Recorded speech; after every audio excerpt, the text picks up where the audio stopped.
बिस्मिल्लाहिर्रहमानिर्रहीम। अस्सलाम वालेकुम। कैसे नाज़रीन, उम्मीद करता हूँ कि आप सब खैरियत से होंगे। मेरा नाम है मोहम्मद उस्मान। पिछली वीडियो में हमने 9वीं क्लास रियाजी का यूनिट नंबर 2 जो है वो हमने मुकम्मल कर लिया था। उसकी जायज़ा मशक़ को हमने हल किया था। आज की इस वीडियो में हम यूनिट नंबर 3 को जो है शुरू करेंगे, जिसका नाम है सेट और तफ़ाल। तो यूनिट को शुरू करने से पहले एक बात बहुत ज़रूरी है जो मैं आपको बताता चलूँ। वो ये है कि आपने अक्सर मेरी वीडियोस देखी हैं। मैंने कभी भी आपको ये नहीं कहा कि आप जो है वीडियो लाइक करें, सब्सक्राइब करें चैनल को। तो अगर मैं कहता नहीं हूँ तो इसका मतलब ये नहीं है कि मुझे इसकी ज़रूरत नहीं होती। अब जो लाइक होता है ना, असल में लाइक होता क्या है कि जब भी आप वीडियो को लाइक करते हैं तो हमारी हौसला अफजाई होती है, हमें खुशी होती है कभी किसी बच्चे ने, किसी ने अगर वीडियो देखे तो उसने इसको पसंद किया है। बाकी इसका कुछ और नहीं होता। वो आप लाइक करेंगे तो हमें इसकी खुशी होगी कि आपने लाइक किया है। और सब्सक्राइब करेंगे चैनल को, तो सब्सक्राइब करने का मतलब ये होता है कि जब भी मैं कुछ दोबारा वीडियो अपलोड करूँगा तो वो फ़ौरन आपके पास उसका नोटिफिकेशन आ जाएगा कि हाँ भाई फ़लाँ चैनल पर जो है फ़लाँ वीडियो अपलोड हो गई है, तो वो आपको पता चल जाएगा। ये मकसद होता है सब्सक्राइब का। तो सब्सक्राइब आपके लिए होता है, लाइक हमारे लिए होता है। दोनों ही कर दिया करें, आपको भी फ़ायदा हो, हमें भी फ़ायदा हो। और इसके अलावा अगर सब्सक्राइब आपने किया होगा, वीडियो लाइक करते रहेंगे, तो जब आप कोई भी एक्सरसाइज, कोई मश्क आप सर्च करेंगे तो आपको वो आसानी से मिल जाएगी। अगर आप लाइक सब्सक्राइब नहीं करेंगे तो आपको बार बार ढूंढने में मुश्किल होगी। तो आपके लिए भी आसानी होती है और हमें भी इस चीज़ से खुशी मिलती है। तो मैं वैसे कहता नहीं हूँ ज़्यादातर, आपने देखा है और मैंने फिर नोट किया कि बहुत से स्टूडेंट, 90% स्टूडेंट्स जो है वो सब्सक्राइब करते ही नहीं है, वैसे ही चले जाते हैं। तो काइंडली सब्सक्राइब कर दिया करें चैनल को, खुशी होती है हमें लाइक सब्सक्राइब से। तो यही बात मैंने आपको बतानी थी। बाकी जो है वो हम अब अपना यूनिट नंबर 3 जो है इसको हम शुरू करेंगे, जिसका नाम है सेट और तफ़ाल। सेट और तफ़ाल का जो तारुफ़ है और ये आपको बताया हुआ रियाजी नमूनों के बारे में और साख्तों और रवाबित के तौर पर ये आप देख लेंगे। इसकी कुछ बुनियादी तारीफ़ें हैं, ये भी देख लें, क्योंकि मश्क के लिहाज से अहम नहीं है तो हम इनको नहीं करेंगे। हम सिर्फ वो चीज़ करते हैं जो मश्क के लिए अहम होती है। तो यहाँ पर दिया गया है कि एक सेट क्या होता है। एक सेट को बयान करने के 3 मुख्तलिफ़ तरीके होते हैं। तो वो जो 3 तरीके हैं, उन तीनों तरीक़ों को ही आप सेट कहेंगे। 3 तरीके कौन कौन से हैं? उनमें सबसे पहला तरीका है आपके पास बयानिया तरीका। अब बयानिया तरीका क्या होता है उसको हम देख लेते हैं कि एक सेट को अल्फाज में बयान किया जा सकता है। अब ठीक है जी, एक सेट को हम अल्फाज में बयान कर सकते हैं कैसे? मिसाल के तौर पर अंग्रेज़ी हरूफ तहज्जी के तमाम हरूफ इल्लत का सेट। हरूफ इल्लत किसको कहते हैं? जिसको आप इंग्लिश में वावल्स कहते हैं, AEIOU, इनको कहा जाता है हरूफ इल्लत। यानी कि आप सेट को कैसे बयान करेंगे कि अंग्रेज़ी हरूफ तहज्जी के तमाम हरूफ इल्लत का सेट। या आप इस तरह से सेट लिखेंगे, आप कहेंगे अंग्रेज़ी हरूफ तहज्जी के पहले 5 हरूफ का सेट, अंग्रेज़ी हरूफ तहज्जी के आखिरी 10 हरूफ का सेट। या आप कहेंगे कि कुदरती आदाद के पहले 10 हरूफ का सेट, या सही आदाद के पहले 5 हरूफ का सेट। इस तरह से आप जब भी इसको बयान करेंगे तो वो होगा आपके पास बयानिया तरीका। इसको आप ऐसे ही बस उर्दू में लिख देंगे कि सेट क्या है जी, हमारे पास अंग्रेज़ी हरूफ तहज्जी के तमाम हरूफ इल्लत का सेट है। तो ये आपके पास एक बयानिया तरीका होगा जिससे हमें सेट का पता चल जाएगा। अब इसी सेट को हम एक और तरह से लिख सकते हैं जिसको कहा जाता है इंदराजी तरीका। यह तरीका सबसे आसान होता है, सबसे आम है और सबसे ज़्यादा इस्तेमाल किया जाने वाला तरीका है। इस सेट को कैसे लिखा जाता है कि एक सेट को ब्रैकेट में उसके अनासिर की फहरिस्त देकर बयान किया जा सकता है। यानी कि जो चीज़ हमने पहले बात की है, अब हम वो बात नहीं करेंगे, हम बल्कि वो आदाद, वो हरूफ हम लिख देंगे कि वो हरूफ हैं क्या, या वो आदाद जो हैं वो हैं क्या। तो अगर ए ऊपर बयान किया गया है, जैसे कि अगर आप इसको ए का नाम दे दें कि ऊपर जो हमने सेट बयान किया अगर वो ए है, तो उसको हम इंदराजी तरीका में कैसे लिखेंगे? AEIOU, यानी कि वावल्स है ना। तो वही मैंने बात की कि हरूफ इल्लत किसको कहा जाता है? वावल्स को। तो इंदराजी तरीका में हम ये नहीं कहेंगे कि हरूफ इल्लत है, हम बस लिख देंगे AEIOU। इसी तरह से अगर हम कहेंगे सही आदाद के पहले 5 हरूफ हैं तो हम लिखेंगे 0 जमा -1 जमा -2 जमा -3 जमा -4। या आप कहेंगे कुदरती आदाद के पहले 5 हरूफ हैं तो 1 2 3 4 5 आप लिखेंगे। तो वो आपके पास जो है वो इंदराजी तरीका होगा और इसको जो है दरमियानी ब्रैकेट से बंद किया जाता है। तो ये आपके पास इंदराजी तरीका कहलाता है जो सबसे ज़्यादा इस्तेमाल होता है। उसके बाद तीसरा और आखिरी तरीका है तरकीम सेट साज। ये जो है ये आपके पास दूसरे नंबर पर ज़्यादा इस्तेमाल होने वाला तरीका है अंदराजी तरीका के बाद।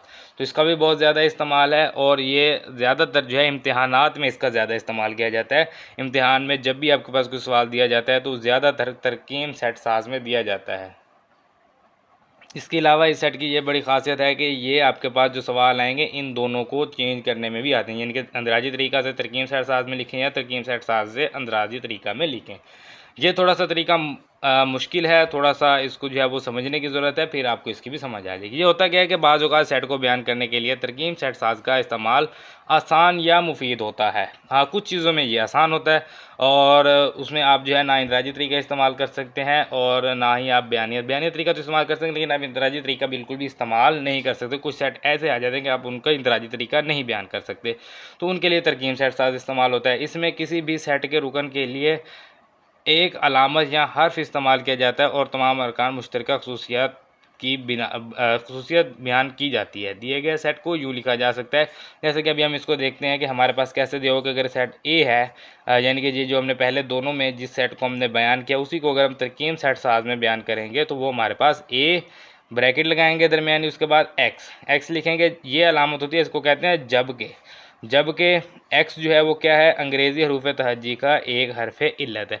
यहाँ पर आपको इसकी ज़्यादा समझ नहीं है क्योंकि ये एक बिल्कुल आसान सा जो है वो दिया हुआ है, तो ये सिर्फ एक समझाने के लिए था। बाकी जो है वो आप जब हम सवालात को हल करेंगे तो आपको इसकी अच्छी तरह से समझ आ जाएगी और मैं इसके समझाऊँगा भी सही से।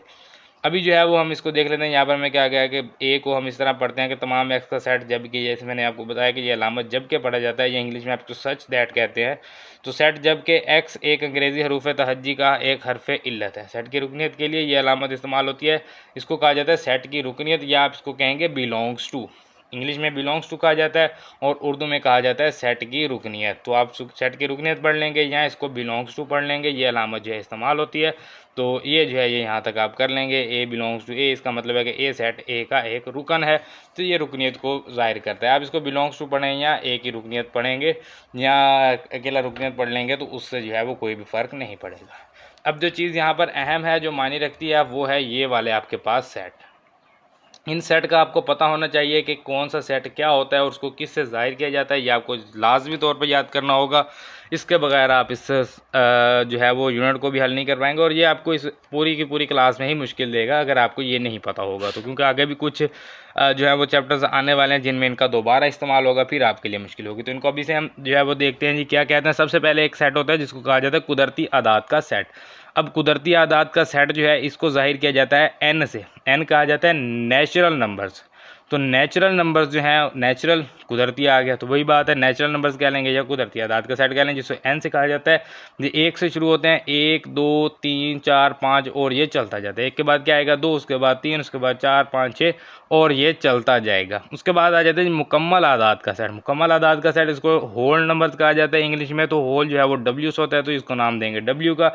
इसमें क्या है कि एक ज़ीरो का इजाफा हो जाता है। अब ये कहाँ से जो शुरू होगा, 0 से, फिर 1 2 3 4 और ये आगे चलता जाएगा। उसके बाद आ जाते हैं सही आदात का सेट। सही आदात का सेट जो है इसको इंटीजर्स कहा जाता है, इसको जेड से ज़ाहिर किया जाता है। इंटीजर्स को आप जेड से ज़ाहिर करेंगे तो ये सही आदात का सेट होता है। इसमें क्या होता है कि पहले आपके पास 1 2 3 4 जो है ये सिर्फ जमा में था, अब ये आपके पास माइनस में भी आ जाता है। इसको आप 0 जमा -1 जमा -2 जमा -3 लिख सकते हैं, या आप इसको ऐसे भी लिख सकते हैं। आप 0 लिखेंगे, उसके बाद ये 1 2 3, इसी तरह से आप -1 -2 -3 और ये इधर चलता जाएगा और ये इधर चलता जाएगा। इसका मतलब है कि -1 0 से छोटा है, -2 -1 से छोटा है, -3 -2 से छोटा है। इस तरह जितनी बड़ी आप वैल्यू लिखते जाएंगे उसके बाद माइनस लगाते जाएंगे, वो वैल्यू उतनी ही छोटी होती जाएगी। तो ये आप इसको इन दोनों तरीक़ों से लिख सकते हैं, ऐसे भी लिख सकते हैं, इस तरह से भी लिख सकते हैं। ये तरीका हो, इसको सेट को कहा जाता है सही आदात का सेट। उसके बाद आ जाते ता का दात का सेट। ता का दात का सेट जो है इसको ओ से ज़ाहिर किया जाता है। ओ का मतलब है ओड इंटीजर्स। इंटीजर्स मतलब सही आदात। ता का दात का सेट जो है ओड इंटीजर, यानी कि ओड जो है वो सही आदात आ जाते हैं इसमें। अब ओड क्या होता है, ओड को उर्दू में ताक कहा जाता है। तो ताक हमें पता है 1 3 5 7 9 ये सब ताक होते हैं। तो जमा माइनस में 1 जमा माइनस में 3 जमा माइनस में 5 जमा माइनस में 7 जमा माइनस में 9, ये सारे जो है ये हमारे पास ओड इंटीजर्स या ताक आदात का सेट कहलाएंगे। उसके बाद जुफ्त आदाद का सेट है तो उसको इवन इंटीजर्स कहा जाता है। उसमें वही सही आदाद आ जाएंगे जो जुफ्त होंगे, तो 0 फिर जमा -2 जमा -4 जमा -6 जमा -8 जमा -10 और ये इस तरह से चलता जाएगा। उसके बाद आ जाते हैं मुफरिद आदाद का सेट। मुफरिद को पी से ज़ाहिर किया जाता है। अब मुफरिद जो है ऐसे आदाद होते हैं जो अपने और एक के अलावा किसी पर तकसीम नहीं होते, या वो ख़ुद पर तकसीम होगा या वो एक पर तकसीम होगा। तो उसमें क्या होगा 2 3 5 7 11 13 17 ये आ जाएगा। इसमें जो है वो माइनस वाले भी नहीं होते, सिर्फ जमा वाले होते हैं। और ताक और मुफरिद में ये फ़र्क है कि ताक जो है उसमें होता है 1 3 5, मुफरिद में होता है 2 3 5। तो ये आपने याद रखना है, 2 जो है ये क्या है, ये जुफ्त है, लेकिन ये मुफरिद में इस्तेमाल हो रहा है। तो ये आपके पास एक निशानी आ जाएगी, अगर 2 3 5 लिखा होगा तो इसका मतलब मुफरिद है, और अगर 1 3 5 लिखा होगा तो इसका मतलब है कि वो ताक अदाद है। तो इससे आपको ये निशानी भी मिल जाएगी, इसको आप याद कर लेंगे। उसके बाद आ जाते हैं नातिक अदाद और गैर नातिक अदाद। नातिक और गैर नातिक क्या होते हैं, उसके बाद हकीकी अदाद क्या होते हैं, इन तीनों की बात मैं बहुत तफसील के साथ मैं यहाँ पर बयान कर चुका हूँ मश्क 1.1 में। यहाँ पर ये मैंने इनको तफसील के साथ बयान किया हुआ है कि नातिक अदाद कौन से होते हैं जिनको पी बटा क्यू की शक्ल में लिखा जा सकता है, गैर नातिक कौन से होते हैं जिनको नहीं लिखा जा सकता। ये उसकी मिसालें मैंने दी थी, और बहुत तफसील के साथ मैंने इसको बताया था कि कसरे इशारिया, मुख्ततिम, मतवाली, गैर मतवाली, सभी के साथ मैंने पूरी तफसील के साथ बताया कि नातिक और गैर नातिक में हम फ़र्क कैसे करते हैं। उसके बाद आ जाते हैं ये हकीकी अदाद आ जाते हैं, और ये सब हकीकी अदाद में होते हैं। तो इसको मैं एक बार थोड़ा सा बता देता हूँ, बाकी अगर आपको ज़्यादा तफसील चाहिए तो आप मश्क 1.1 में चले जाएँ और वहाँ से आपको ये मिल जाएगा। शुरू में मैंने जो है पहले यही बताया, उसमें शुरू में शायद 2-3 मिनट पे जाके आपको जो है ये मिल जाएगा। तो नातिक अदाद ऐसे अदाद होते हैं जिनको आप पी बटा क्यू की शक्ल में लिख सकते हैं, पी बटा क्यू की शक्ल में लिख सकते हैं, लेकिन इसको आप अंदराजी तरीक़ा से नहीं लिख सकते। अब उस पर हम बात कर लेते हैं कि क्यों नहीं लिख सकते। देखें, असल में पी और क्यू क्या है, पी और क्यू जो है ये सही अदाद में से लिए गए हैं। सही अदाद क्या होते हैं, जो जमा माइनस दोनों में होते हैं। यहाँ पर शर्त यह है कि क्यू जो है वो आपके पास ज़ीरो नहीं होना चाहिए, पी क्यू जो है वो आपके पास जेड का मतलब क्या है, इंटीजर्स में वही सही अदाद जमा माइनस वाले सारे आ जाएंगे, 1 2 3 4 कोई भी जो है वो आप लिख सकते हैं। तो पी और क्यू की अब देखें, अब ये इसका जो है वो हमें ये नहीं पता कि अगला हिस्सा आएगा क्या। जैसे मिसाल के तौर पे मैंने यहाँ पर लिखा है 1, इसके बाद मैंने लिख दिया 2, तो ये तो मुझे पता था कि 1 के बाद 2 आता है, कुदरती अदाद में, मुकम्मल अदाद में, सही अदाद में, ताक अदाद में, इनमें तो मुझे पता था। लेकिन नातिक अदाद में क्या 1 के बाद 2 आएगा नहीं, 1 के बाद हो सकता है कि 0.1 आए, या हो सकता है कि 1 के बाद 0.0001 आए, क्योंकि इसको आप पी बटा क्यू की शक्ल में लिख सकते हैं। ये हमने इशारिया को पी बटा क्यू की शक्ल में मश्क 1.1 में किया हुआ है तफसील के साथ, वहाँ में मैंने आपको बताया हुआ है, तो वहाँ से आप दोबारा इसको देख लेंगे। तो इसको जो है वो हम पी बटा क्यू की शक्ल में लिख सकते हैं। तो 1 के बाद ऐसा कौन सा हिस्सा आएगा जो इसके बाद आखिरी हिस्सा होगा, तो आप कहेंगे अगर मैं 0 इशारिया के आगे 1000 सिफर लगा के 1 लगाऊंगा तो वो 1 के बाद वाला हिस्सा होगा, सॉरी 0 के बाद वाला, 0 की बात कर रहे हैं, 0 के बाद वाला। यहाँ आप फिर अगर 1 के बाद कहेंगे तो 1 के बाद आप फिर 1.0001 लगा लें कि 1 के बाद जो है 1 मैं 1000 दफ़ा अगर मैं यहाँ पर 0 लिख के फिर 1 लगाऊंगा तो क्या 1 के बाद ये हिस्सा आएगा या नहीं आएगा, ये हमें नहीं पता। तो हम 1 के बाद वाला हिस्सा नहीं लिख सकते, हमें नहीं पता ही नहीं है हमें कि वो है कौन सा, हम पता लगा भी नहीं सकते, ऐसा मुमकिन ही नहीं है कि हम पता लगा लें, क्योंकि ये होते हैं इनफाइनाइट कहा जाता है कि ये चलते जाएंगे और कभी भी ख़त्म नहीं होंगे, क्योंकि इसको पी बटा क्यू में हमने कह दिया है कि ये पी बटा क्यू की शक्ल है, तो पी बटा क्यू कभी भी ख़त्म नहीं होगा। जैसे ये 2 है, 2 की तकसीम हम करेंगे 3 पे, फिर 2 को 4 पे, फिर 2 को 5 पे, 6 पे, फिर 7 पे, फिर 8 पे, और इस तरह से इसको तकसीम करते जाएंगे करते जाएंगे करते जाएंगे, और कहाँ तक इसको तकसीम करेंगे कि हमारे पास 2 आ जाए, तो वो हमें नहीं पता कि वो आखिरी हिस्सा क्या होगा। आप इसको 1 लाख 50 लाख जितना मर्जी आप इसको ले जाएं, तो हम आखिरी हिस्से तक नहीं पहुंच सकते। उसके बाद जो अगली चीज़ है वो है हमारे पास गैर नातिक अदाद का सेट। अब गैर नातिक कौन से होते हैं, जिसको हम पी बटा क्यू की शक्ल में भी लिख सकते हैं, जैसे कि मैंने आपको पहले बता दिया कि वो जज़रुल मुरब्बा 2 का, जज़रुल मुरब्बा 3 का, या वो पाई है या वो ई है, इस तरह की वैल्यूज़, इस तरह की कीमतें जिनको हम पी बटा क्यू की शक्ल में भी नहीं लिख सकते। यहाँ जो आपके पास गैर मतवाली, गैर मुख्ततिम होती हैं, जो हम मश्क 1.1 में बात कर चुके हैं, वो होती हैं गैर नातिक अदाद का सेट। इनको भी जो है वो आप नहीं बता सकते कि जज़रुल मुरब्बा 2 के बाद कौन सी कीमत आएगी। वो 2/3 का जज़रुल मुरब्बा हो सकता है, 2/5 का, 6 का, कोई भी हो सकता है। तो अगर जज़रुल मुरब्बा 1 के ऊपर आ जाएगा तो वो आपके पास गैर नातिक अदाद का सेट हो जाएगा। और हकीकी अदाद जो हैं इनको आर से ज़ाहिर किया जाता है, जिसको रियल नंबर्स कहा जाता है। इसमें नातिक क्यू और गैर नातिक क्यू प्राइम ये सारे के सारे आ जाते हैं, यानी कि दुनिया जहान के जितने भी आदाद हैं, जो भी आज तक जो है वो आप कह सकते हैं कि जो आज तक जहाँ तक पहुँच सके हैं, जो साइंसदान जिनको जानते हैं, वो सारे आदाद जो हैं वो रियल नंबर्स या तमाम हकीकी आदाद के सेट में आ जाते हैं। तो ये आ गए सेट। उसके बाद हम आते हैं जी एक ऐसा सेट जिसमें सिर्फ एक रुकन हो, यक रुकनी सेट कहलाता है।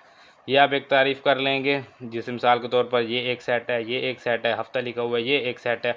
जैसे ये 0 लिखा हुआ है तो ये भी एक सेट है, ये आपको साइड में बताया हुआ है, जिसमें सिर्फ सिफर बतौर वाहिद रुकन मौजूद है। यहाँ अगर आप इसको इस तरह से लिखेंगे तो ये भी एक सेट का यक रुकनी सेट कहलाएगा, क्योंकि इसमें ये एक रुकन मौजूद है। अब ये क्यों है जी, उसके लिए आपको यहाँ पर आना होगा। वो सेट जिसमें कोई रुकन ना हो, अरकान की तादाद सिफर हो, खाली सेट कहलाता है। तो खाली सेट को आप या तो फाई कहेंगे या ये कहेंगे। तो अगर आप इन दोनों को इकट्ठा लिख देंगे तो फिर ये खाली सेट नहीं होगा, फिर ये क्या होगा, ये होगा यक रुकनी सेट होगा, क्योंकि सेट के अंदर एक रुकन खाली सेट मौजूद है। यहाँ पर इसको इस तरह से लिख लेंगे। तो अब भी ये एक सेट है, इसके अंदर एक खाली सेट मौजूद है, तो ये भी एक यक रुकनी सेट कहलाएगा, खाली सेट इसको आप नहीं कहेंगे। खाली सेट सिर्फ ये या ये होगा तो ये खाली सेट होगा। इसके अलावा अगर एक रुकन होगा तो यक रुकनी, अगर ज़्यादा होंगे तो फिर उनके दरमियान, अगर इन दोनों के दरमियान आप कॉमा लगा देंगे तो फिर इसके दरमियान दो रुकन आ गए, एक ये ब्रैकेट एक ये ब्रैकेट, तो ये दो रुकनी सेट हो जाएगा। तो इसको आप यक रुकनी सेट भी नहीं कह सकते।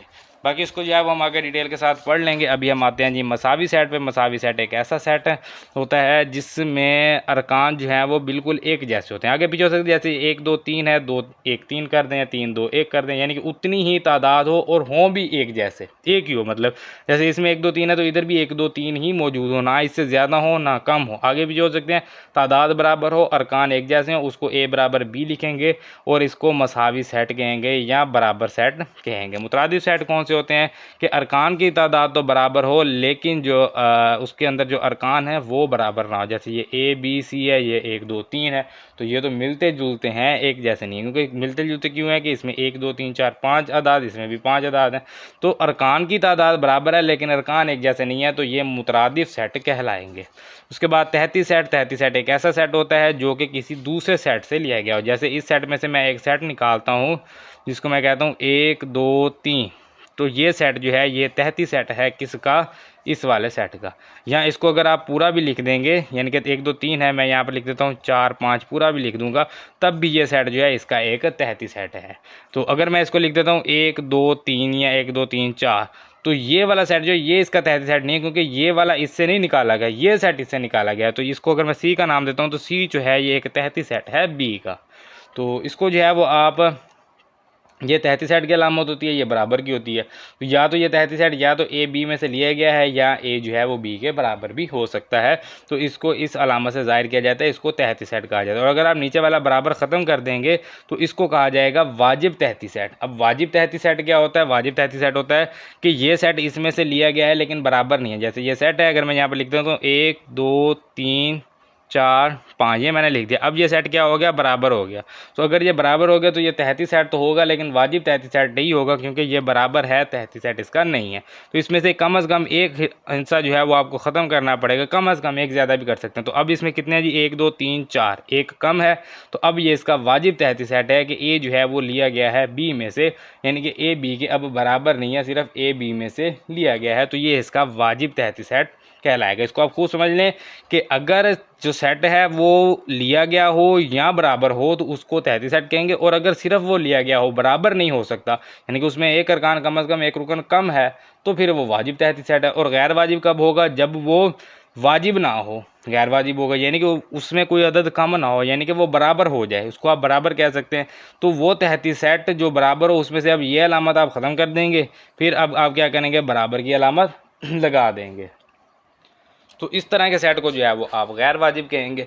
तो बात वही है कि तहती सेट में आपके पास या तो वो इसमें से लिया गया है या वो इसमें बराबर है, तो उसमें दोनों ही आ गए। उसमें तहती सेट में होता है वाजिब तहती सेट। वाजिब तहती सेट क्या कहता है कि वो इसमें से लिया गया है, और गैर वाजिब क्या कहता है? वो इसके बराबर है। तो दोनों को अलग अलग करेंगे, जो ऊपर वाली अलामत गैर वाजिब की और नीचे वाली अलामत गैर वाजिब की। तहती सेट में दोनों आ जाएंगे, वाजिब में एक और गैर वाजिब में दूसरा, कि वो बराबर है।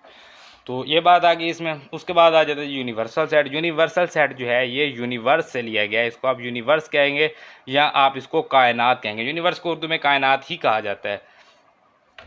तो यूनिवर्सल सेट को या आप यूनिवर्सल सेट या कायनाती सेट कह सकते हैं। ये एक बहुत बड़ा सेट होता है। मिसाल के तौर पर अगर आपके पास एक सवाल है, उसमें 10 सेट हैं और उसमें से एक सेट है यूनिवर्सल सेट, जो कि 1 से लेके जो है वो आपके पास 10 तक है, इसको आपने नाम दिया यूनिवर्सल सेट का। तो उसमें आपके पास टोटल है 10 सेट, और एक सेट है आपके पास यूनिवर्सल सेट यू, इसको यू का नाम दिया जाता है। तो यूनिवर्सल सेट यू जो है बाकी के 9 सेट जो हैं वो इसके जो हैं वो तहती सेट होंगे। तहती सेट का मतलब क्या है कि वो या तो इसके बराबर होंगे या वो इसमें से लिए गए होंगे। तो यूनिवर्सल जो है ये यूनिवर्स है उन तमाम सेटों का मजमूआ है, यानी कि उन तमाम सेटों के अरकान जो है इसमें मौजूद हैं। इसमें ज़्यादा अरकान भी हो सकता है कि उन सेटों में सिर्फ 1 2 3 4 तक क्यों, आगे बाकी वाले हों ही ना, लेकिन यूनिवर्स में ये वाले मौजूद हैं। तो उस सवाल का जो यूनिवर्स है वो सबसे बड़ा सेट होता है, उसमें से तमाम तहती सेट जो है वो लिए जाते हैं। उनमें से कुछ वाजिब होंगे, कुछ गैर वाजिब होंगे, लेकिन सारे तहती सेट होंगे यूनिवर्सल सेट के। तो ये होता है यूनिवर्सल सेट। उसके बाद आ जाती है पावर सेट। पावर सेट जो है एक पावर सेट है, कोई भी अगर आपके पास एक सेट है उसके अगर आप तमाम के तमाम जो उसके तहती सेट हैं, यानी कि वो गैर वाजिब और वाजिब दोनों ही, वाजिब तहती सेट और गैर वाजिब तहती सेट, अगर आप सारे के सारे सेट जो है वो लिख लेंगे ब्रैकेट के अंदर, यानी कि शुरू और एंड पे ब्रैकेट लगा के सारे के सारे अगर आप तहती सेट लिख लेंगे तो वो आपके पास जो है पावर सेट कहलाएगा। जैसे कि एक आपके पास सेट है ABCD, तो इसका सबसे पहला जो तहती सेट है वो आ जाएगा खाली सेट, जिसको आप फाई कहेंगे या आप इसको खाली सेट कहेंगे। सबसे पहले ये आ गया, ये कौन सा होगा, ये वाजिब तहती सेट होगा। उसके बाद A, फिर BCD, फिर AB, AC, AD, BC, BD, CD, ABC, ABD, ACD, BCD। तो ये सारे आगे कौन से, ये सारे के सारे वाजिब तहती सेट हैं, क्योंकि इनमें से अरकान की तादाद कम है। उसके बाद आप एक इसमें गैर वाजिब तहती सेट है ABCD, क्योंकि ये इसके बराबर है तो वो एक ही है जो बराबर होगा, तो ये एक जो है इसमें गैर वाजिब तहती सेट है। तो ये सारे के सारे जो हैं ये तहती सेट हैं। तो ये सारे तहती सेट जब आप एक ब्रैकेट में बंद करेंगे तो ये आपके पास क्या होगा, ये आपके पास एक पावर सेट कहलाएगा। तो और इसकी तादाद मालूम करने का फार्मूला होता है 2 की पावर m। m जो है वो नंबर ऑफ तादाद है कि कितने नंबर ऑफ रुकन जो हैं इस सेट के हैं। तो 1 2 3 4 है, m की जगह 4 लिखेंगे, 2 की पावर 4, ये बराबर होता है 16। तो जब आप इसकी गिनती करेंगे तो इसका जवाब 16 ही आएगा कि यहाँ पर टोटल 16 तहती सेट हैं। तो इस तरह से आप ये पता लगा सकते हैं सवाल को हल किए बगैर कि इसके टोटल कितने जो हैं वो तहती सेट बनेंगे। तो अगर आपके पास इसकी तादाद 5 होगी तो 2 की पावर 5 करेंगे, 32 अगर 6 होंगे तो 2 की पावर 6, यानी कि 64 जो हैं वो उसके तहती सेट बनेंगे एक सवाल के जिसके रुकन 6 हों। तो यही बात यहाँ पर की गई है और पावर सेट जो है इसमें आपको बताया गया है। तो उम्मीद है कि आपको इसकी समझ आ गई और बाकी जो है वो हमारे पास मश्क है आगे 3.1 और हम अपने मश्क 3.1 को हल करते हैं। तो ये जी हमारे पास सवाल नंबर 1 मश्क 3.1 का, दर्ज झैल को तरकीम साज सेट में लिखिए। तो इसको हमने तरकीम साज सेट में लिखना है। तो जुज़ नंबर 1 है, इसको हल करते हैं और समझते हैं कि तरकीम साज सेट होता क्या है। तो जुज़ नंबर 1 में हमें जो दिया गया है वो है हमारे पास 1 4 9 16 25 36 और ये चलता जा रहा है 484 तक। अब इसमें सबसे पहले तो हमें ये देखना होगा कि इसमें तरतीब क्या है, आखिर इनको लिखा कैसे गया है। तो एक के बाद 4 है, उसके बाद 9 है, उसके बाद 16 है। अगर हम गौर से देखें तो एक जो है ये मुरब्बा है 1 का, ये मुरब्बा है 4 जो है ये मुरब्बा है 2 का, और ये मुरब्बा है 3 का, फिर ये मुरब्बा है 4 का, और ये 5 का, और ये 6 का, यानी कि 1 की पावर 2, फिर 2 की पावर 2, 3 की पावर 2, 4 की पावर 2, 5 की पावर 2 और 6 की पावर 2, और ये चलता जा रहा है। तो हम यहाँ पर लिखते हैं कि x, हमने फ़र्ज़ किया कि x, जबकि x जो है ये बराबर है किसके, n की पावर 2 के, यानी कि नंबर ऑफ तादाद की पावर है जी 2। अब वो कितने नंबर हैं ये अभी हमने यहाँ पर नहीं बताया। तो हमें सबसे पहले तो ये बताना होगा कि इसमें टोटल नंबर जो हैं वो कितने हैं। तो नंबर बताने से पहले हम ये बता दें कि ये नंबर आए कहाँ से हैं। तो सबसे पहला तरीका क्या होता है कि आपने ये बता दिया कि हमने इसको नाम दे दिया x का, जबकि x बराबर है n की पावर 2 के, ये उसका फार्मूला है जिस तरह की ये लिखा गया है। और n जो है ये कहाँ से है, n रुकन है किसका जी, ये हमारे पास नेचुरल नंबर्स का है, या इसको आप कहेंगे n बिलोंग कर रहा है कहाँ से, नेचुरल नंबर से, कुदरती आदाद से। क्योंकि हमें पता है कि जो है कहाँ से शुरू होगा, 1 2 3 4 5 6, 1 से शुरू हो रहा है ना, तो 1 से शुरू हो रहा है तो 1 2 3 4 5 6 ये किस में होता है, तो ये हमें पता है कुदरती आदाद का सेट होता है। तो कुदरती आदाद के सेट को हम नेचुरल नंबर कहते हैं, नेचुरल नंबर यानी कि n। तो हमने कहा कि x, जबकि x बराबर है n की पावर 2 के, और n जो है वो बिलोंग कर रहा है नेचुरल नंबर के, ये हमने यहाँ तक बता दिया। और अब हमने ये बताना है कि n है कहाँ से लेके कहाँ तक, क्योंकि नेचुरल नंबर तो 1 से लेकर चलते जा रहे हैं चलते जा रहे हैं चलते जा रहे हैं, उनका तो कोई एंड ही नहीं है, लेकिन इसका एंड है। तो वो हमने बताना है कि अब इसका एंड है कहाँ तक। तो हमने n की तादाद बतानी है कि n कहाँ से लेके कहाँ तक होगा। उसके लिए ये अलामत होती है, इसको कहा जाता है और, ये अलामत और कहलाती है। और n जो है ये हम कहेंगे बड़ा है या बराबर है किसके, 1 के, यानी कि 1 से शुरू हो रहा है, n 1 से बड़ा है या बराबर है, और छोटा है या बराबर है किसके। तो 484 को हम देखते हैं कि ये किसका मुरब्बा है, तो इसके लिए हमें लेना होगा 484 का जज़रुल मुरब्बा। तो 484 का जज़रुल मुरब्बा जो है वो आया हमारे पास 22। तो हम कहेंगे कि n जो है ये हमारे पास जो है वो 22 से छोटा और बराबर होगा और 1 से बड़ा और बराबर होगा, यानी कि 1 से शुरू हो रहा है और ये जा रहा है कहाँ तक, 22 तक। तो ये जो है ये हमारे पास यहाँ पर इसको हम एंड करेंगे और ये हमारा जो सवाल नंबर 1 का जुज़ नंबर 1 है ये इसका जवाब है। इसको कहा जाता है तरकीब साज सेट। अगर आपको इसकी समझ नहीं आई तो अभी अगले सवाल में इसकी मज़ीद आपको समझ आ जाएगी। अगले सवाल को हल करते हैं। अगला सवाल भी बिल्कुल इसी तरह से है। सबसे पहले हम इसको कहेंगे कि x जब के x क्या है। अभी हमें ये तो नहीं पता ना कि x क्या है, हमने कह दिया कि x है, और x क्या है यहाँ पर हमें दिया गया 2 है, फिर 4 है, फिर 8 है, और फिर इसी तरह से 16 है, और ये चलता जा रहा है। तो इसका मतलब है कि ये 2 की पावर 1 है, ये 2 की पावर 2, ये 2 की पावर 3, 2 की पावर 4, और ये चलता जा रहा है। तो हम कहेंगे कि x जो है ये 2 की पावर है कितनी है जी, n है, n नंबर ऑफ तादाद है जो अभी हमें नहीं पता।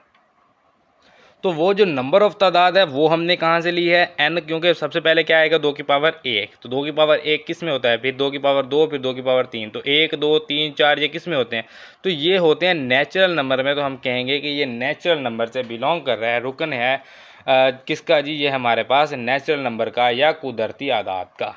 तो ये हमने यहाँ तक बता दिया कि हमने कहा x जबकि x बराबर है 2 की पावर n के, और n जो है ये कहाँ से है, ये नेचुरल नंबर से है, ये अभी हमने यहाँ तक बता दिया। अब n कहाँ से लेके कहाँ तक है ये बात रह गई, उसके लिए ये अलामत होती है और की, और n जो है वो हमारे पास बड़ा है या बराबर है 1 के, और छोटा है या बराबर है किसके, 256 के। 256 2 की पावर कितनी करेंगे, 256 आएगा।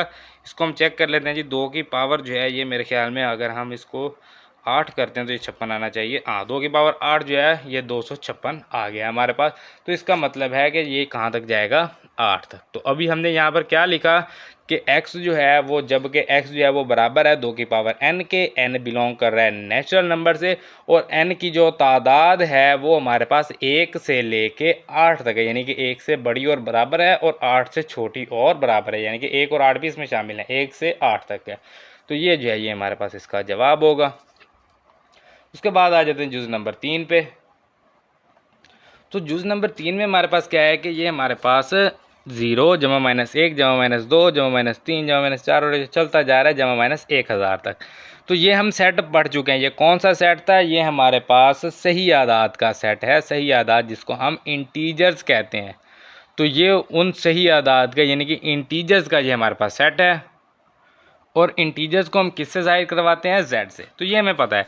तो सबसे पहली बात तो हम यहाँ पर ये लिखेंगे कि ये जो है ये हमारे पास x जो है, x सच दैट x जो है ये बिलोंग कर रहा है z से। अब x के ऊपर कोई फार्मूला तो लग नहीं रहा, क्योंकि पहले जो थे सवाल उनमें फार्मूला लग रहा था, क्योंकि 1 के बाद 4 था, 9 था, 16। तो हमने कहा कि ये n स्क्वायर है। ये भी इस तरह 2 4 8 था, तो हमने कहा कि ये 2 की पावर n है। तो अब इसमें क्या है कि इसमें ऐसा कुछ भी नहीं, इसमें सीधी सीधी वैल्यू है 0, फिर जमा -1 जमा -2 जमा -3 जमा -4। तो हमने कहा कि x जब के x जो है वो बिलोंग कर रहा है z से, यानी कि इंटीजर से, और ये अलामत है और की, और z जो है ये क्या है, z हम कहेंगे ये बड़ा है या बराबर है कहाँ तक, -1000 से, और छोटा है या बराबर है 1000 से। तो हम कहेंगे कि z जो है वो बड़ा है या बराबर है -1000 से, और छोटा है या बराबर है 1000 से। अगर आप कहेंगे कि z जो है वो छोटा है बराबर है 1000 से, तो 1000 से छोटा, फिर आप जो है वो 1000 छोटा -1000 जो है 1000 से छोटा है, फिर -1000 1 -1000 तो, और ये तो चलता जाएगा, इसका तो एंड ही नहीं होगा। लेकिन ये सेट में क्या कह रहा है कि इसका एंड है -1000 सबसे छोटी वैल्यू, और जमा 1000 सबसे बड़ी वैल्यू। तो हमने लिखा कि -1000 से बड़ा और बराबर, और 1000 से छोटा और बराबर जो है ये हमारे पास, सॉरी x, z मैंने लिख दिया यहाँ पर, x जो है, x जो है ये कहाँ तक है, ये -1000 से छोटा और बड़ा और बराबर, और 1000 से छोटा और बराबर है, और x जो है ये बिलोंग कहाँ से कर रहा है, z से। तो ये इसके पास हमारा सेट है, तो ये हमारे पास इसका जवाब होगा। तो इस तरह से अगर आप इसकी प्रैक्टिस करेंगे, इसको समझेंगे, तो ये बहुत आसान लगेंगे। अगर आप इसको जो है वो सही से नहीं करेंगे तो ये फिर आपके लिए जो है वो मुश्किल पैदा करेंगे। बाकी चलते हैं जी जुज़ नंबर 4 पे, सॉरी। तो इसमें क्या है कि अब हमारे पास 6, 12, 18 और ये चलता जा रहा है कहाँ तक, 120 तक। अब इसमें सबसे पहले तो हम कहेंगे कि x, जबकि x जो है ये बराबर है किसके, x, क्योंकि अब ये 6, 12, 18 है ना, तो पिछले सवालों की तरह आ गया, इनमें यकीनन कोई ना कोई फार्मूला लगेगा। तो ये जो है ये 6 के मल्टीपल हैं, यानी कि 6 पर ज़रब हो रहे हैं सारे, 6, 12, 18, फिर उसके बाद क्या आएगा, 18 के बाद 24 है, फिर 30 है, फिर 36 है, फिर 42 है, 48 है, इसी तरह से ये क्या होगा, चलता जाएगा। तो हमने कहा कि x जो है वो बराबर है 6n के। तो हमने कहा कि ये 6 का ज़रब हो रहा है ना, तो 6 से ज़रब क्या हो रहा है, n ज़रब हो रहा है, n क्या होगा, 1, 2, 3, 4, 5।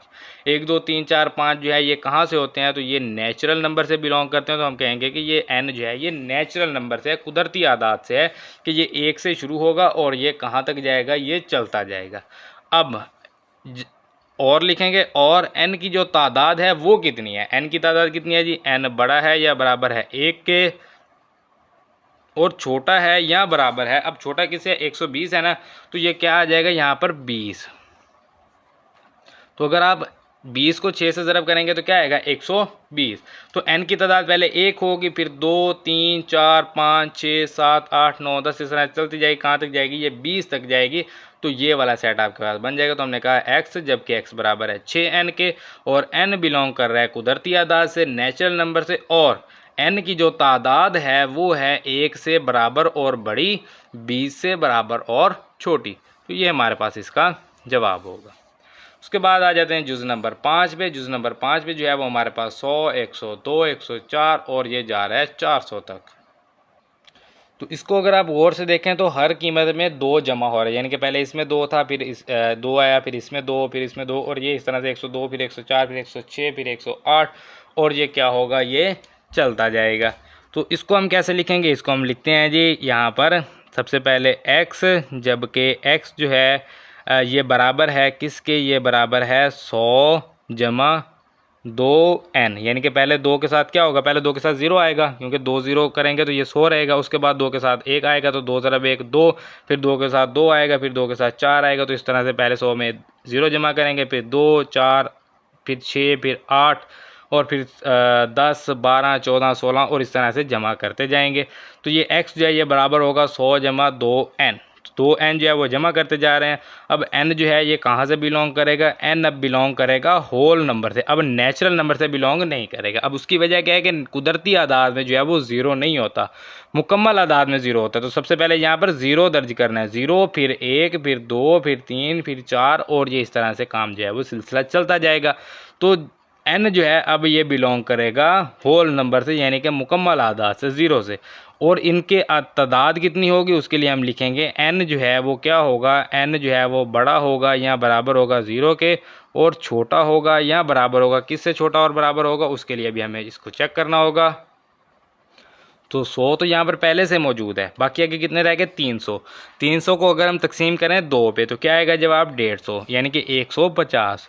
तो इसका मतलब है कि 100 में अगर 2 के साथ n, यानी कि 2 ज़रब 150 करेंगे तो कितना आ जाएगा, 2 ज़रब 150 300, 300 जमा 100 400। तो ये कहाँ तक आ जाएगा, 400 तक। तो इसका मतलब है कि आप 0 से शुरू करेंगे, n दर्ज करना, पहले 0, फिर 1, फिर 2, फिर 3, फिर 4, और कहाँ तक दर्ज करेंगे, 150 तक। तो पहले 0 दर्ज करेंगे तो 100 आएगा, फिर 1 दर्ज करेंगे तो 102, 2 दर्ज करेंगे तो 104, 3 दर्ज करेंगे तो 106, फिर 108, 110, 112, 114, और ये चलता जाएगा चलता जाएगा। जब आप यहाँ पर 150 तक पहुँचेंगे तो आपके पास जवाब आएगा 400, और वहाँ पर जाके आप रुक जाएंगे। तो ये आपके पास जो है इसका जवाब होगा, और ये हमारा जुज़ नंबर 5 जो है ये मुकम्मल हो गया है। उसके बाद आ जाते हैं जुज़ नंबर 6 पे। जुज़ नंबर 6 पे हमारे पास जो है ये हमारे पास 1, 3, 9, 27 और 81 जो है ये इस तरह से है। तो अब इसमें मेरे ख्याल में जैसे हमने ये पहले ये सवाल किया था ना 2 की पावर में, अब ये 3 की पावर में आ गया। 3 की पावर पहले 0 है, 3 की पावर 0 कितना होता है, 1, फिर उसके बाद आ जाएगी 3 की पावर 1, फिर 3 की पावर 2, 3 की पावर 3, 3 की पावर 4, और ये जो है ये चलता जाएगा, और इसकी जो है वो कोई भी एंड जो है वो नहीं होगा। तो अब इसको हम यहाँ पर लिखेंगे जी, तो ये बराबर आ गया जी किसके, ये हमारे पास सबसे पहले x, जबकि x जो है वो बराबर है 3 की पावर किसके जी, 3 की पावर n के। जैसे हमने उसको किया था, तो ये x बराबर है 3 की पावर n के, और n जो है ये बिलोंग कहाँ से कर रहा है जी, n बिलोंग कर रहा है हमारे पास क्योंकि सबसे पहले क्या आना है, सबसे पहले आना है 0, फिर 1, फिर 2। 0 होगा ना तो 3 की पावर 0 कितना होता है, 1। कोई भी कीमत है उसकी पावर अगर आप 0 करेंगे तो जवाब 1 आएगा। तो 1 के लिए हमें क्या चाहिए, 0। तो 3 की पावर 0, फिर 3 की पावर 1, 3 की पावर 2, 3 की पावर 3, 3 की पावर 4, और ये चलता जाएगा। तो n बिलोंग कर रहा है मुकम्मल आदाद से, यानी कि होल नंबर से। तो ये जो है ये इसका जवाब है, क्योंकि उसका कोई एंड नहीं है, 0 से शुरू होगा और ये चलता जाएगा। होल नंबर 0 से शुरू होते हैं और ये चलते जाते हैं। पहले सवालों में हमें उसका एंड दिया होता था, तो हमें ये लिखना होता कि उसके नंबर कितने हैं। अब इसमें एंड नहीं दिया हुआ, तो इसमें नंबर्स लिखने की ज़रूरत नहीं है, बस ये जो है ये इसका जवाब है। जुज़ नंबर 6 हमारा मुकम्मल हो गया है। उसके बाद आ जाते हैं जुज़ नंबर 7 पे। अब जुज़ नंबर 7 में हमारे पास क्या है जी, 1, 2, 4, 5, 10, 20, 25, 50, 100। इसको अगर आप गौर से देखें ना तो ये सारे के सारे आदाद जो हैं ये 100 पे तकसीम हो रहे हैं। इसके अलावा इसका कुछ भी नहीं है, क्योंकि 100 पे 1 तकसीम होता है, 100 2 पे तकसीम होता है, 4 पे, 5 पे, 10, 20, 50, 25 और 100। इसके अलावा कोई भी ऐसा इंसान नहीं है जिस पर 100 जो है वो मुकम्मल तकसीम हो जाए। तो इसके लिए हम लिखेंगे कि ये जो है ये x है, जब के x जो है वो मकसूम अलिया है। इसको उर्दू में कहा जाता है मकसूम अलिया है 100 का। यहाँ आप इस तरह से लिख देंगे x जो है वो मकसूम अलिया है 100 का। यहाँ आप इसको ऐसे लिखेंगे x जब के x 100 का मकसूम अलिया है। तो दोनों तरीके ही ठीक है, दोनों तरीक़ों में से आप कुछ भी लिख सकते हैं। x मकसूम अलिया है 100 का, या x जो है वो 100 का मकसूम अलिया है। तो ये जो है ये आपके पास इसका जवाब होगा। इसको इंग्लिश में डिवाइज़र कहा जाता है, x is the divisor of the 100। और उर्दू में आपकी इसको कहेंगे कि x जो है वो 100 का मकसूम अलिया है। उसके बाद जुज़ नंबर 8 है जी, ये हमारे पास 5, 10, 15, उसके बाद 20, 25, 30, 50, 20, 25, 30, 35, 40, 45, 50, इस तरह से जो है वो आ जाएगा। तो ये क्या है कि ये सारे के सारे 5 पर ज़रब हो रहे हैं, जैसे कि यानी कि 5 के मल्टीपल्स हैं। तो इसमें हम फिर वही तरीका जो पहले हम इस्तेमाल कर रहे हैं उसी को हम इस्तेमाल करेंगे कि सच x जब के x जो है ये बराबर है 5n के, और n जो है ये कहाँ से बिलोंग कर रहे हैं, यानी कि 1, 2, 3, 4 आएगा ना, तो 1 से शुरू हो रहा है ना, तो n की कीमत पहले क्या होगी 1। तो 1, 2, 3, 4 ये कुदरती आदाद होते हैं, तो इनको कहेंगे कि बिलोंग कर रहा है नेचुरल नंबर से।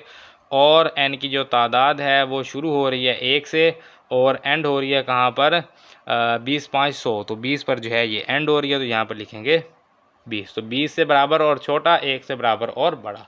तो ये जो है ये इसका जुज़ नंबर 8 है। उसके बाद जुज़ नंबर 9 है जी, आखिरी जुज़ है इस सवाल का। इसको जो है वो हम हल करेंगे। इसमें हमें कहा गया है कि -100 और 1000 के दरमियान तमाम सही आदाद का सेट। तो इसके दरमियान जितने भी सही आदाद हैं वो सारे के सारे जो है उनका सेट जो है वो हमने लिखना है किसमें, तरकीम साथ सेट में। तो उसके लिए जो है वो हम यहाँ पर लिखेंगे कि यहाँ पर सबसे पहले चले हम लिख लेते हैं x, जबकि x जो है ये कहाँ से बिलोंग कर रहा है, क्योंकि अब माइनस है ना, तो माइनस वाले भी हैं, जमा वाले भी हैं, माइनस वाले भी हैं, और जमा और माइनस वाले सही आदाद हैं। तो ये कौन से आएंगे, ये हमारे पास सही आदाद जो हैं ये इंटीजर्स होते हैं जिनको हम z से ज़ाहिर करते हैं। तो x जो है वो बिलोंग कर रहा है z से, सही आदाद से। और यहाँ पर जो है बस ये आ गया है, क्योंकि इसमें कुछ भी फार्मूला तो लगने वाला है नहीं, तो इसमें लिखेंगे और x जो है ये हमारे पास अब 100 के -100 के दरमियान का है ना, तो -100 से बड़े, अब बराबर नहीं है, -100 इसमें शामिल नहीं होगा। इसी तरह 1000 से छोटे, तो 1000 भी इसमें शामिल नहीं होगा। तो बराबर का साइन यहाँ पर नहीं लगाएंगे, बराबर की अलामत नहीं लगाएंगे, क्योंकि हमें -100 और 1000 के दरमियान वाले चाहिए। तो -100 से बड़े, 1000 से छोटे। अब बराबर नहीं लगाएंगे, -100 भी इसमें शामिल है और 1000 भी शामिल है, तो ये इसमें शामिल नहीं होंगे। तो ये जो है ये हमारे पास इसका जवाब है। और हमारा सवाल नंबर 1 जो है जिसको हमने तरकीम साथ सेट में लिखना था वो हमने मुकम्मल कर लिया है। तो ये जी हमारे पास सवाल नंबर 2, दर्ज झेल को इंदराजी तरीका में लिखिए। अब ये फॉर्म में दिया हुआ है, मेरे ख्याल में तरकीम साथ सेट में ही सारे सवाल दिए हुए हैं। हाँ ऐसा ही है, सारे तरकीम साथ सेट में दिए हुए हैं। तो इनको जो है वो हमने क्या करना है, इनको हमने इंदराजी तरीका में लिखना है। तो तरकीम साथ सेट से इंदराजी तरीका में लिखना बहुत आसान होता है। ये सवाल जो है ये बहुत आसान सवाल हैं, तो इनको जो है वो हमने हल करना है। तो जुज़ नंबर 1 है जी, इसमें x जब के x जो है वो छोटा है या बराबर है 35 से, और ज़ौफ़ है किसका जी, 3 का। ज़ौफ़ कहा जाता है मल्टीपल को, यानी कि वो आदाद जो 3 से ज़रब हो रहे हैं। तो इसमें कौन कौन से आ जाएंगे जी? सबसे पहले अब x जो है वो छोटा है या बराबर है 35 से, तो 35 से छोटा होगा या बराबर होगा। तो अब इसमें जो है सबसे पहले तो हमारे पास आ जाएगा 3 का मल्टीपल कौन सा होता है? 3 का मल्टीपल एक, यानी कि 3 आ जाएगा, सॉरी 3, उसके बाद 6, उसके बाद 9, 12, 15, 18, 21, उसके बाद ये हमारे पास 24, 27, 30 और 33। तो ये वाले जो हैं ये इसमें आ जाएंगे। इसको जो है वो आप ऐसे भी लिख सकते हैं, 3, 6, 9 से लेके आगे 3, 6, 9 लिखेंगे, इस तरह मैंने लिखा है ना, तो ऐसे भी लिख लेंगे, या आप इसको ऐसे लिख लें 3, 6, 9 और ये चलता जाएगा 33 तक, तो ये भी ठीक है। तो ये जो है ये हमारा जूस नंबर 1 मुकम्मल हो गया। उसके बाद जूस नंबर 2 है जी, इसमें हमें कहा गया है एक्स, जबकि एक्स जो है ये बिलोंग कर रहा है आर। आर मतलब रियल नंबर। रियल नंबर कौन से होते हैं? रियल नंबर जो हैं वो हमारे पास जिसको हम कहते हैं हकीकी आदाद। हकीकी आदाद जो होते हैं ना, जिसमें नातिक गैर नातिक सारे आ जाते हैं, जो हमने आखिरी सेट पढ़ा था हकीकी आदाद का, उनको कहा जाता है रियल नंबर्स। तो ये वही बात है कि x जो है वो कहाँ से है? वो हमारे पास रियल नंबर से है, और ये अलामत है और की। और 2x जमा 1 जो है ये बराबर है 0 के। तो 2x जमा 1 बराबर 0, 2x बराबर आ जाएगा -1, x बराबर -1/2। तो क्या x की कीमत जो -1/2 है, क्या ये रियल नंबर में है या नहीं है? तो रियल नंबर में तो दुनिया जहान के सारे ही आ जाते हैं, जो जिनको हम जो है हकीकी आदाद कहते हैं। हकीकी आदाद में दुनिया जहान के सारे आदाद ही आ जाते हैं जो अभी तक जो निकाले गए हैं, जो अभी तक जिनको हम जानते हैं, तो वो सारे के सारे इसमें आ जाते हैं। तो -1/2 जो है वो इसमें मौजूद है, तो हम लिख देंगे -1/2। तो ये जो है ये इसका जवाब होगा, क्योंकि बस इसमें यही बात है 2x जमा 1 बराबर 0। तो x की कीमत निकाल के हम यहाँ पर लिख देंगे। इस तरह से अगला है जी हमारे पास x, जबकि x बिलोंग कर रहा है p से। p कहा जाता है प्राइम नंबर को। प्राइम नंबर जो हैं वो ऐसे आदाद हैं जो अपने अलावा किसी पर तकसीम नहीं होते, अपने और एक के अलावा उनको मुफरिद आदाद भी कहा जाता है। तो x जो है वो छोटा है 12 से। तो 12 से छोटे कौन से आदाद हैं प्राइम नंबर्स में? तो वो सबसे पहले 2 से शुरू होगा। मैंने आपको बताया 1, 3, 5 ताक नंबर होते हैं, 2, 3, 5 प्राइम नंबर होते हैं। और ये प्राइम नंबर जो है ये सिर्फ पॉजिटिव होते हैं, जमा में होते हैं, नेगेटिव नहीं होते। तो 2 आ जाएगा, 3 आ जाएगा, 5 आ जाएगा, 7 आ जाएगा, 9 नहीं आएगा क्योंकि ये 3 पे तकसीम होता है। उसके बाद 11 आ जाएगा। तो ये हमारे पास इसका जवाब है। उसके बाद जुज़ नंबर 4 है जी x, जबकि x जो है वो 128 का मकसूम अलिया है, यानी कि 128 पर तकसीम हो रहा है x। तो कौन कौन से ऐसे आदाद हैं जो 128 पर तकसीम होते हैं? वो सारे के सारे आदाद हमें यहाँ पर लिखने होंगे।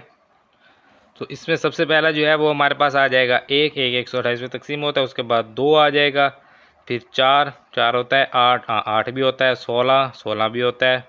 उसके बाद 32 आ जाएगा, फिर 64 आ जाएगा, फिर 128 आ जाएगा। तो ये इसका जवाब है। तो ये सारे 128 पर तकसीम होते हैं। उसके बाद जुज़ नंबर 5 है जी, इसमें हमें कहा गया है x, जबकि x जो है बराबर है 2 की पावर n के, और n जो है वो बिलोंग कर रहा है नेचुरल नंबर यानी कुदरती आदाद से, और n छोटा है 8 से, बराबर नहीं कहा। अब कहाँ से ये बिलोंग कर रहा है? कुदरती आदाद से, नेचुरल नंबर से बिलोंग कर रहा है। तो नेचुरल नंबर कहाँ से शुरू होते हैं? 1 से। तो 2 की पावर 1 2, फिर 2 की पावर 2 कितना हो जाएगा? 4, 2 की पावर 3 8, 2 की पावर 4 16, 2 की पावर 5 32, 2 की पावर 6 64, 2 की पावर 7 128। 2 की पावर 8 नहीं लिखेंगे क्योंकि 2 की एन की जो कीमत है वो 8 से छोटी है, बराबर नहीं है। तो 8 से छोटी जो है वो 7 होती है, तो 2 की पावर 7 तक लिखेंगे। तो ये जो है ये हमारे पास इसका जवाब है। अगर होल नंबर से होता तो फिर इसमें 0 भी शामिल होता, 2 की पावर 0 भी शामिल होता। होल नंबर से नहीं है, यानी कि मुकम्मल आदाद से नहीं है, तो फिर ये 1 से शुरू होगा। तो ये 2 4 8 16 32 64 और 128 आ जाएगा। उसके बाद ये हमारे पास जी जुज़ नंबर 6 है x, जबकि x बिलोंग कर रहा है नेचुरल नंबर से यानी कि कुदरती आदाद से। तो x जो है वो कुदरती आदाद से बिलोंग कर रहा है। x जमा 4 बराबर है 0। तो x जमा 4 बराबर 0 है, तो x बराबर किसके आ जाएगा? -4 के। 4 इधर जमा, इधर आके माइनस हो गया। तो क्या कुदरती आदाद में -4 होता है? तो सीधी सी बात है नहीं होता, क्योंकि जो -4 है वो तो इंटीजर्स में होता है, जिनको आप सही आदाद कहते हैं। सही आदाद में तो माइनस होता है, लेकिन कुदरती आदाद में और मुकम्मल आदाद में माइनस नहीं होता। तो फिर हम यहाँ पर क्या लिखेंगे? हम इसको लिखेंगे खाली सेट। ये इस तरह से आप लिख देंगे, या आप इस तरह से 5 बना देंगे। तो दोनों आंसर ही ठीक है, दोनों में से आप कुछ भी लिख सकते हैं। उसके बाद जुज़ नंबर 7 है जी x, जबकि x बराबर है x बिलोंग कर रहा है कहाँ से, नेचुरल नंबर से, और x बराबर है x के। तो अब x जो है वो बिलोंग कर रहा है नेचुरल नंबर से। नेचुरल नंबर कौन से होते हैं, 1 2 3 4, और ये चलते जाते हैं और ये चलते जाते हैं, क्योंकि x के बराबर है, कुछ भी तब्दीली नहीं करनी, बस आप x को x ही लिख देंगे। तो 1 2 3 4 और ये चलता जाएगा। तो ये हमारा जुज़ नंबर 7 भी मुकम्मल हो गया। उसके बाद आखिरी जुज़ है जी इसका, जुज़ नंबर 8। इसमें कहा गया x, जबकि x बिलोंग कर रहा है z से। z यानी इंटीजर। इंटीजर कौन से होते हैं, सही आदाद। तो x बिलोंग कर रहा है सही आदाद से। 3x जमा 1 बराबर 0। तो 3x जमा 1 बराबर 0 है, तो 3x बराबर आ जाएगा -1 के, x आ जाएगा -1/3। 3 ज़रा इधर आ क्या हो जाएगा, तकसीम। तो क्या -1/3 सही आदाद में होता है, सही आदाद में तो होता है 0 जमा -1 जमा -2 जमा -3, बटा वाले नहीं होते। बटा वाले कहाँ पर होते हैं, ये p बटा q की शक्ल है, तो p बटा q की शक्ल, इसका मतलब है ये नातिक में होगा, या ये जो है ये हमारे पास हकीकी आदाद में होगा। तो नातिक और हकीकी आदाद की तो मैं यहाँ पर बात नहीं की है, हमें तो यहाँ बात की कि z की, यानी कि इंटीजर्स की। तो इंटीजर्स यानी कि सही आदाद जो है उसमें ये नहीं होता, इसमें ये नहीं होता। तो फिर हम इसको लिखेंगे खाली सेट की, इसमें कुछ भी जो है वो नहीं आएगा, या आप इसको 5 भी लिख सकते हैं। तो ये हमारा सवाल नंबर 2 भी मुकम्मल हो गया है। उसके बाद ये है जी हमारे पास सवाल नंबर 3। दर्ज झेल सेटों में से हर एक के 2 वाजिब तहती सेट लिखिए। तो सेटों में से हर एक के 2 वाजिब तहती सेट लिखने हैं, इसमें गैर वाजिब नहीं आने चाहिए। ऐसे सेट तहती सेट जो बराबर होते हैं उनको गैर वाजिब तहती सेट कहा जाता है। तो जो बराबर नहीं होते सिर्फ वो तहती सेट होते हैं। जैसे ये एक सेट है हमारे पास ABC, इसके कौन कौन से तहती सेट बन सकते हैं, एक A होगा, एक B होगा, एक C होगा। इसी तरह से आप इसमें AB लिख सकते हैं, AC लिख सकते हैं, BC लिख सकते हैं, 5 लिख सकते हैं। कोई से 2 लिखने, मैंने 4 लिख दिए, आप कोई से 2 लिख सकते हैं। AC भी आ सकता है, BC भी आ सकता है, 5 भी आ सकता है। तो ये इसके जो है ये वाजिब तहती सेट होंगे।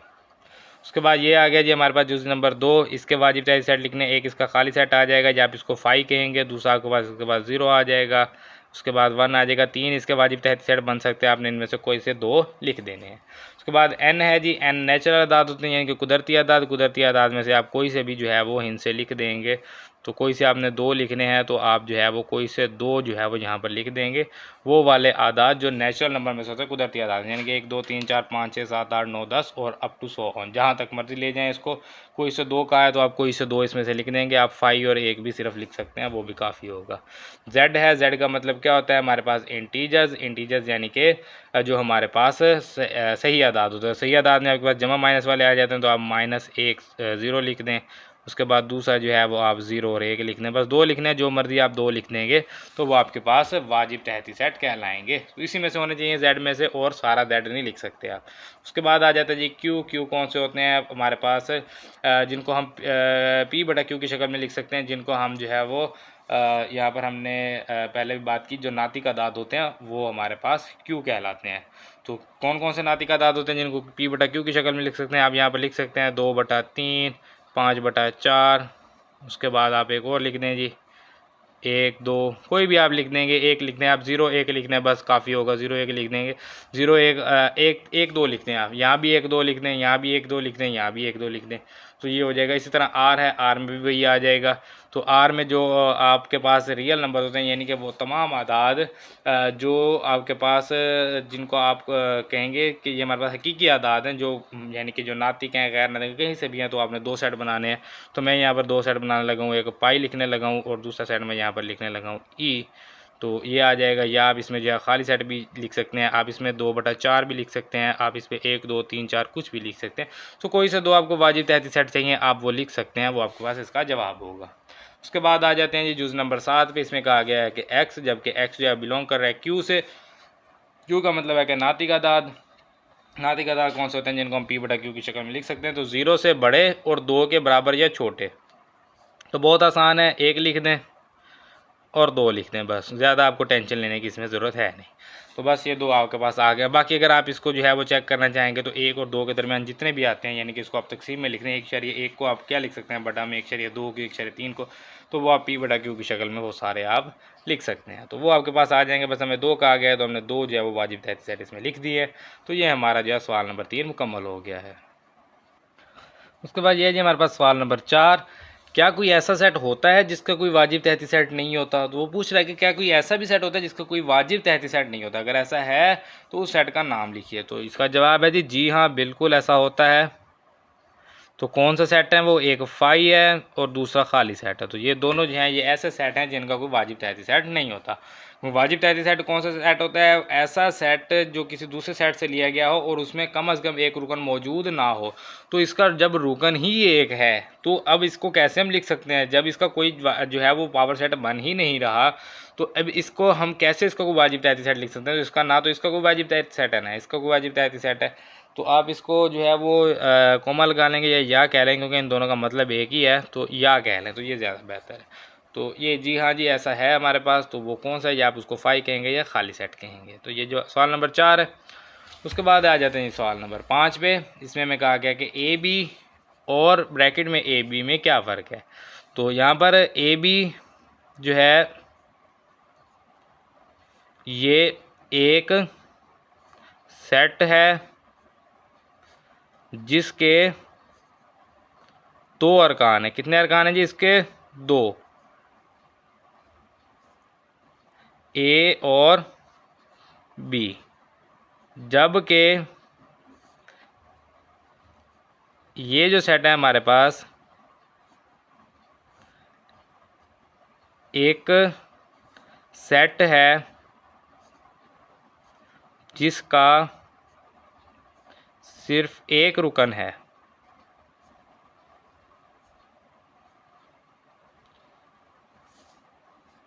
कौन सा रुकन है जी, ये हमारे पास ए बी। तो इसमें क्या है कि हमारे पास ये जो है, अगर इसके हम ब्रैकेट्स में देखें तो टोटल कितने कॉमाज हैं, एक कॉमा, एक वैल्यू ये एक वैल्यू ये। लेकिन अगर इसमें देखें तो इसमें एक ही रुकन है। ये ए बी जो है ये एक ही रुकन है क्योंकि ब्रैकेट में है, तो इसका रुकन एक ही है। तो अब हमने ये बताया कि ए बी ये एक सेट है जिसके 2 अरकान है ए और बी, जबकि ए बी एक सेट है या इसके बाहर ब्रैकेट है जिसका सिर्फ एक ही रुकन है जो कि ब्रैकेट में ए बी है। तो ये जो है ये हमारे पास सवाल नंबर 5 जो है ये भी मुकम्मल हो गया है। उसके बाद ये है जी हमारे पास सवाल नंबर 6। दर्जन में सेटों में से हर एक के पावर सेट के अरकान की तादाद लिखें। तो पावर सेट के अरकान की तादाद लिखनी है। पावर सेट के अरकान की तादाद के लिए सबसे पहले हमें सेट के अरकान का पता होना चाहिए। तो सेट के अरकान की तादाद कितनी है जी, सेट के अरकान की तादाद 0, कोई भी तादाद नहीं है। इस सेट में कितने अरकान हैं जी, कोई अरकान नहीं है, 0 है, खाली सेट है। उसके बाद पावर सेट के अरकान की तादाद। तो पावर सेट का फार्मूला में पता है 2n। तो 2 की पावर n क्या है, 0। तो 2 की पावर 0 क्या है, 1। 1 जो है ये इसका जवाब है। इसी तरह से दूसरा जुज़ है जी सेट के अरकान की तादाद। अरकान की तादाद तो कितनी है जी, सेट के अरकान की तादाद 0 और 1 कितनी हो गई है जी, 2। ये 1 2 2 है जी। तो पावर सेट के अरकान की तादाद कितनी होगी,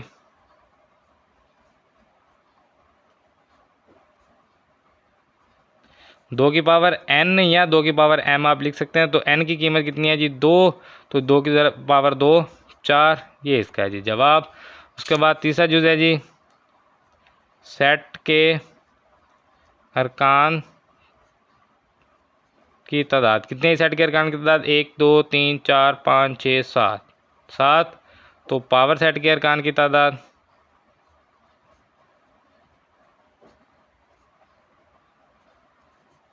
ये आ जाएगा 2 की पावर 7। 2 की पावर 7 कितना होता है जी, ये हमारे पास 128। तो 128 जो है ये इसका जवाब है। उसके बाद आ जाते हैं जुज़ नंबर 4 पे। तो इसमें भी सबसे पहले सेट के अरकान की तादाद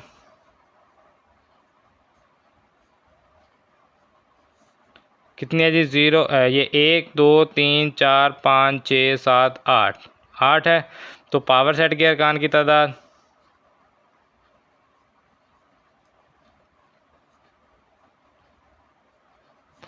दो की पावर 8, ये आ जाएगा 256। तो 256 इसका जवाब है। उसके बाद जुज़ नंबर 5 है जी सेट के अरकान की तादाद।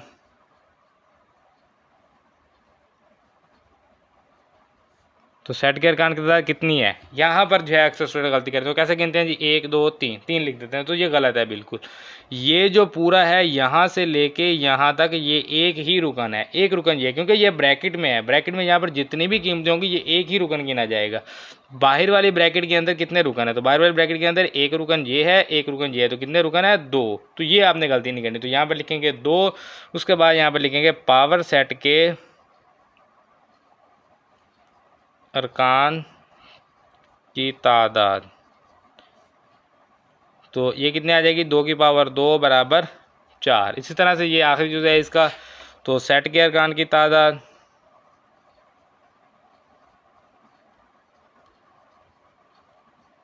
और पावर सेट के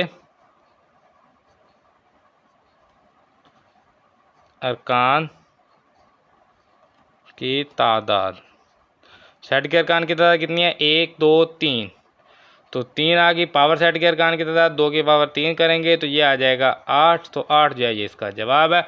और ये हमारा सवाल नंबर 6 मुकम्मल होगा। यहाँ पर भी आपने ऐसे गलती नहीं करनी कि 1 2 3 4 5 6 गिन ले, नहीं। तो ये बाहर वाली ब्रैकेट है, इसके अंदर कितने हैं जी, ये 1 ये 2 और ये 3। तो 3 अरकान की तादाद है, 2 की पावर 3 करेंगे, जवाब आ जाएगा 8। तो ये हमारा सवाल नंबर 6 मुकम्मल हो गया।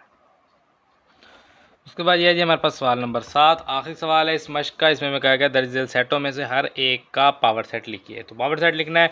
पावर सेट लिखने के लिए तमाम तहती सेट, वो वाजिब हो गैर वाजिब हो, सारे लिखने होते हैं। सबसे पहला तहती सेट क्या होगा, इसका खाली सेट या फाई लिखेंगे। खाली सेट या फाई, खाली और फाई इकट्ठा नहीं लिखना, खाली सेट या फाई लिखेंगे।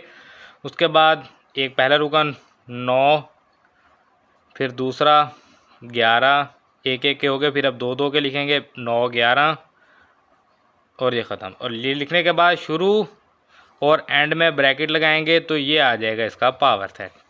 इसी तरह से इसका जुज़ नंबर 2 है जी, इसको हल करेंगे। अब यहाँ पर जो है वो हम फाई को चले इस्तेमाल कर लेते हैं। पहले हमने खाली सेट इस्तेमाल किया, अब हम फाई कर लेंगे। तो या खाली सेट लिखेंगे या फाई। तो पहले अब एक एक लिखना है, तो जमा लिखेंगे, फिर माइनस, फिर ज़रब,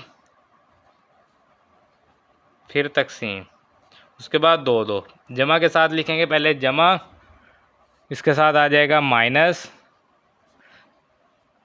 फिर जमा के साथ आ जाएगा ज़रब, फिर आ जाएगा जी जमा के साथ तकसीम।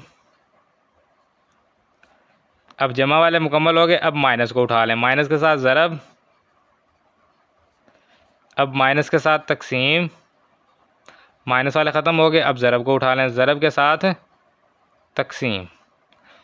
तो 2 वाले ख़त्म हो गए, अब 3 पे आ जाएं जी, जमा के साथ जमा माइनस ज़रब, उसके बाद जमा माइनस ज़रब को छोड़ के तकसीम लगा देंगे। अब जमा माइनस ज़रब की जगह लगाएंगे अब तकसीम, अब माइनस को छोड़ देंगे, जमा ज़रब तकसीम, अब जमा को छोड़ देंगे। तो देखें, पहले हमने तकसीम को छोड़ा, फिर हमने ज़रब को छोड़ा, फिर हमने माइनस को छोड़ा, अब हम जमा को छोड़ेंगे तो ये माइनस ज़रब तकसीम आ जाएगा। उसके बाद फिर सारा लिखेंगे, जमा माइनस ज़रब तकसीम। तो शुरू और एंड में ब्रैकेट लगाएंगे तो ये इसका पावर सेट बन जाएगा। अगर नहीं लगाएंगे तो फिर वो तमाम तहती सेट होंगे, उसको आप पावर सेट नहीं कह सकते। तो अब इसमें जो है क्या हमारा सवाल सही है या गलत है, उसके लिए हमें अरकान की तादाद चाहिए होगी। कितनी है जी अरकान की तादाद, 1 2 3 4, 2 की पावर करेंगे 4, तो जवाब आएगा 16। तो गिनते हैं जी, क्या 16 हमारे पास पूरे हैं तहती सेट या नहीं।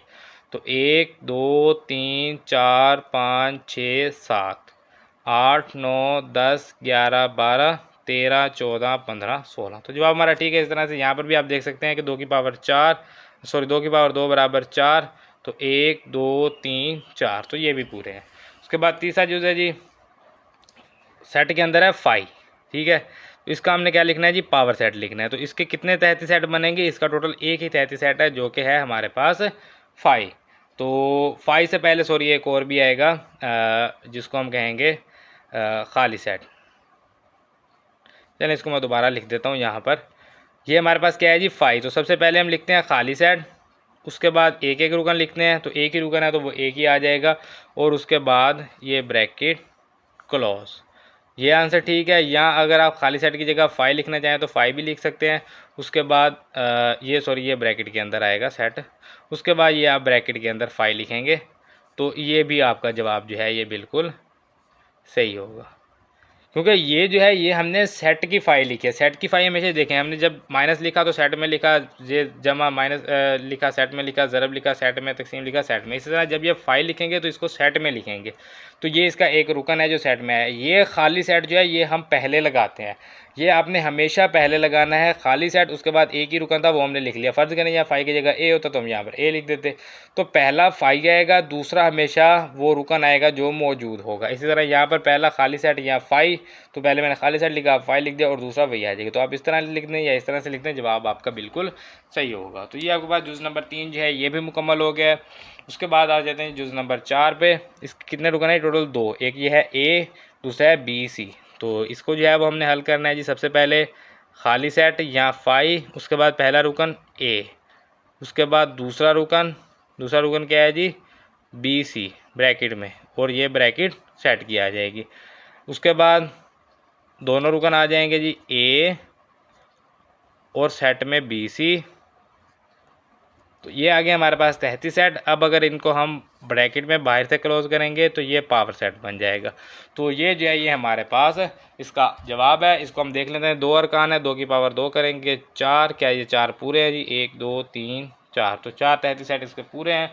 तो ये जो है ये हमारे पास सवाल नंबर 7 मुकम्मल हो गया। इसके साथ हमारी मश्क 3.1 मुकम्मल हो गया और उम्मीद है कि आपको समझ भी आ गई होगी। तो कोशिश तो मैंने यही किया कि मुकम्मल अच्छी तरह से समझा दूँ। बाकी जो काम मैंने आपको वीडियो को शुरू में में लगाया था वो आपने नहीं बोलना, वो आपने लाजमी करना है। उसको आप शुरू पे जाकर देखें मैंने आपको क्या कहा था, तो वो आपने लाजमी करना है। बाकी मिलते हैं इंशाल्लाह अगली वीडियो में अगली मश्क के साथ। तब तक अपना ख्याल रखिए, दुआ में याद रखिए। अल्लाह हाफिज़।